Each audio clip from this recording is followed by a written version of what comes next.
নমস্কাৰ, মই গিৰিচন্দন দিহিঙীয়া। আপোনালোকলৈ এটি এক্সাৰচাইজ আগবঢ়াব বিচাৰিছোঁ।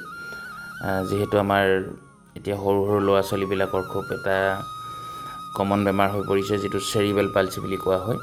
আৰু এইটোত আমি কেনেধৰণে মই এক্সাৰচাইজ কৰিছোঁ আপোনালোকক অকণমান দেখাব বিচাৰিছোঁ। যিহেতু কিছু ল'ৰা ছোৱালী আমি পাওঁ যে খোজকাঢ়িব নোৱাৰে ভালকৈ, ভৰিবিলাক তেৰা হৈ থাকে। আমি তেওঁলোকক এই এক্সাৰচাইজকেইটা দিব পাৰিম। এনেকৈ ধৰিব লাগিব আৰু এবাৰত আমি 30 ছেকেণ্ডৰ পৰা 1 মিনিট এনেকৈ ৰাখিব লাগিব এটা ভৰি।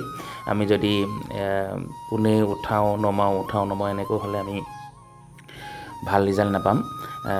এবাৰত আমি 30 ছেকেণ্ডৰ পৰা 1 মিনিট ৰাখিব লাগিব। তেনেকৈ আমি 5 বাৰকৈ দিনটোত 2 বাৰ 3 বাৰ এনেকৈ আমি কৰিব লাগিব। মই এটা এক্সাৰচাইজে দেখাইছোঁ, আপোনালোকক আৰু দেখাম পাছলৈ। ধন্যবাদ, আজিলৈ ইমানেই।